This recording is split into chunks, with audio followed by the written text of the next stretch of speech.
Ça y est, c'est fait. La nouvelle réforme en santé par le gouvernement de la CAQ par Christian Dubé est désormais officiellement en place. Elle a passé sous bâillon vendredi soir et depuis, évidemment, on est dans la controverse totale. Est-ce que ça ira devant les tribunaux? Je vous rappelle que cette loi spéciale fait que maintenant la rémunération des médecins est reliée à 10% au niveau de la performance et également ce qu'on comprend dans le projet de loi, c'est des pénalités salées pour les médecins qui auraient l'idée, s'ils avaient l'idée, oui, d'aller travailler ailleurs, dans d'autres provinces ou dans d'autres pays.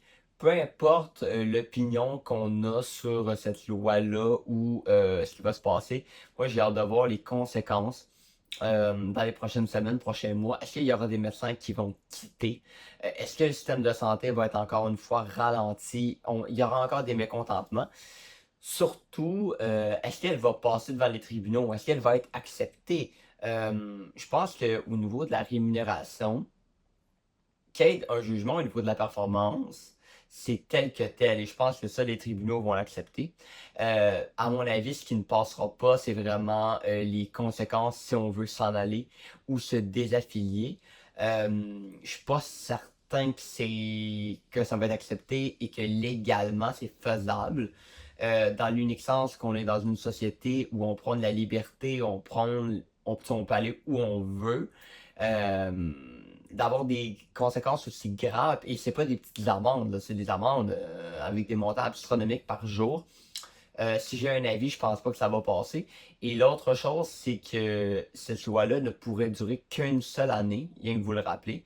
Le gouvernement du Québec pourrait être déchu au niveau de la CAQ en octobre 2026, ce qui ferait que le prochain gouvernement, que ce soit les libéraux ou le Parti québécois, pourrait tout simplement décider de laisser tomber cette loi-là. Alors, quoi qu'il en soit, c'est tout un remous qu'on vit actuellement. Il y a même les étudiants en médecine qui voudraient faire même la grève, peut-être maintenant, c'est soumis à un vote. Imaginez, leur diplomation est déjà retardée s'il fallait qu'ils fassent la grève et qu'ils retardent encore davantage leur entrée dans le marché du travail. Ça pourrait mettre une pression énorme sur le système de santé qui est déjà au ralenti. C'est une situation extrêmement délicate actuellement qu'on vit au Québec. Une autre histoire qui n'est pas terminée, c'est celle entre Donald Trump et Mark Carney, le premier ministre canadien et le président américain, depuis la publication de la vidéo de Doug Ford en Ontario sur les tarifs douaniers des États-Unis. Je vais vous rappeler qu'au début novembre, la Cour d'appel va juger les Américains sur les tarifs douaniers et il pourrait être reconnu illégal les tarifs de Donald Trump et ce qui aurait des conséquences majeures parce que les États-Unis seraient obligés de rembourser des milliards de dollars. Mais Donald Trump a mal pris cette vidéo et a cancellé toutes les négociations qui étaient en cours entre le Canada et les États-Unis. Et là, la question qu'on se pose, c'est OK, mais s'il n'y a plus de négociations, ça veut dire que les tarifs sont là vraiment pour rester. Et M. Trump, qui n'est pas seulement fâché en disant je vais mettre fin aux négociations, il ne veut même pas parler présentement à Mark Carney. On sait que les deux sont en Asie pour des sommets en Malaisie présentement. Il y aura une rencontre en Corée par la suite. Et Donald Trump a dit non, j'ai pas prévu de rencontre entre les deux. Euh, Doug Ford, je sais pas s'il s'en rend compte, mais son geste égoïste va avoir des conséquences majeures. Euh, on sentait qu'il va se faire chicaner, c'est clair. Moi aussi, j'aimerais que les tarifs se règlent, mais d'utiliser la manière dure avec le président américain, ça l'a prouvé que ça n'a jamais été une bonne méthode.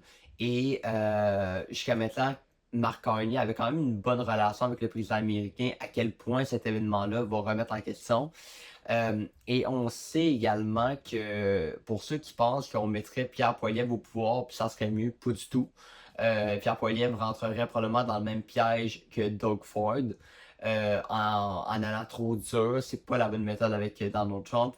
Mais quoi qu'il en soit, là, on n'est pas parti pour une entente commerciale entre le Canada et les États-Unis. Il faudra tout d'abord réparer les ponts qui ont été brisés la semaine passée par une conversation, un appel téléphonique. Et on sait que le président américain change d'idée assez rapidement. Autant on a les exemples avec le président Vladimir Poutine que tout à coup, Donald Trump ne veut même plus rencontrer parce qu'il s'est rendu compte enfin que ça valait plus la peine de négocier avec un mur. Et il y aura des questions à se poser par rapport à la relation canado-américaine. Mais j'ai hâte de voir comment le premier ministre va négocier ça. Lui, pour lequel il avait réussi à créer un lien avec Donald Trump, mais là, ses affaires sont remises en question. Et les prochains mois vont nous donner des bonnes raisons sur son leadership. Qu'est-ce qu'il a dans le ventre réellement, au-delà d'être un bon parleur, bon négociateur sur papier. Mais il va devoir prendre ça en main et vraiment aller chercher peut-être des appuis pour repartir les négociations ou néanmoins repartir un dialogue. Je pense que c'est ça le but avec les États-Unis présentement.